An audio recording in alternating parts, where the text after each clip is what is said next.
Chandler, what's your favorite thing that Mommy makes for you? Molasses cookies. Yeah, some people think they're good in the fall or at the holidays, but when do you think they're good? Whenever. I am going to teach you how to make these cookies today. Are you ready to be my helper? Sure I am. The first thing we're gonna do, Chandler, is combine our dry ingredients. You always combine dry first and then your wet ingredients and then mix them both together. So we have here 4.5 cups flour. All right, then we're also gonna add, the first thing we're gonna add is baking soda. And there are 2 teaspoons of baking soda in this dish. So I'm gonna have you put this baking soda in. Just pour it in? Yeah, just pour it in. Satisfying? Okay.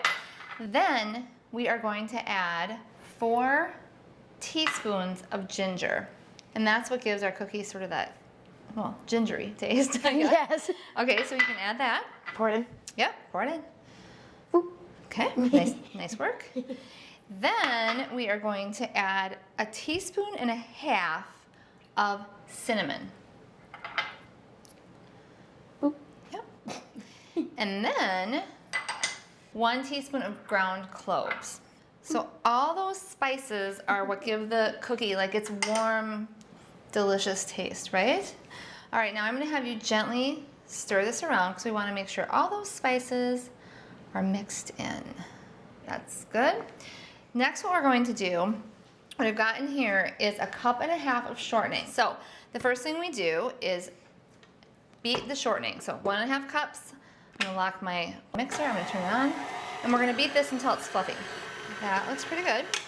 Then the next thing we're gonna do is add what we call our wet ingredients. So we've got our molasses, and that's 1/2 cup of molasses.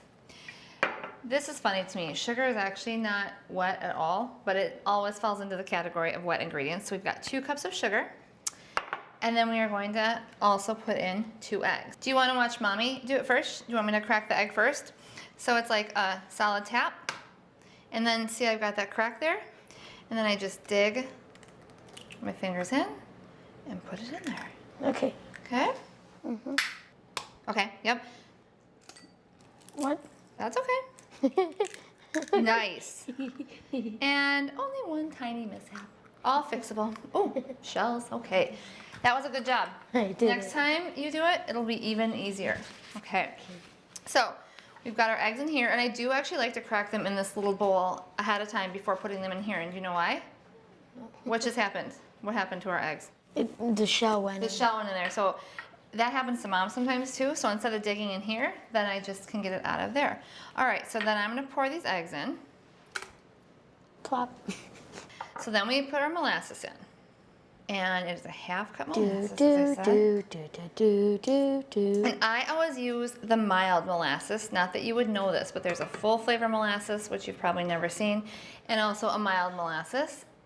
Do we pour And that then- entire thing in? Yeah, you want to pour it in? You do it. Get it. Yeah. Our 2 cups sugar. Now we are going to put our mixer down, and at this point, I think I'm going to put my shield on. It's probably going to be fine, but we don't need a big mess right now, do we? And we're going to mix that. I think it smells bad because of like the eggs. Okay, so now we've got this, and you can see the consistency. It's all well mixed, right? Dough. Yeah. It's gooey, but we need our flour to make it rise, leaven, do all the things that we need it to do, right? So I am going to beat the mixer with the flour because this is actually one of the hardest parts because it gets really puffy. So you add just a little bit of flour at a time and mix, and then add a little bit more. Now it smells like cookies. So let's see how this looks. Let's take this off of here. Yeah, look good? Smell good? It smells good. Okay. Are you ready to bake some cookies? Make a ball about this size. I'm bad at this. You're not bad at this. You're new at this.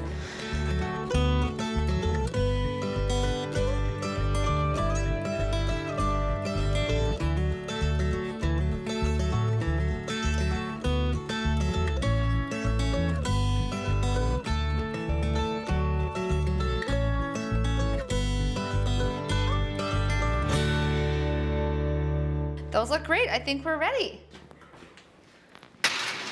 All right, set my timer for 12 minutes. So we left these in for 12 minutes, just like I said, pulled them right out and let them set up for like 30 seconds to a minute on our sheet, but now we need to get them off because we don't want them to continue cooking. So go ahead and use your spatula. Be very careful not to touch the side of your pan. Oh yeah. Those look good, Chan. I'm only getting one. That's okay. This was lots of fun. Thanks for baking with me. Anytime it involves cookies. A quick tip for making your molasses cookies look even better is just drizzling some white chocolate over the top. It makes them look special. So good. This is the kind of test I like to take. How about you? A. A on a roll.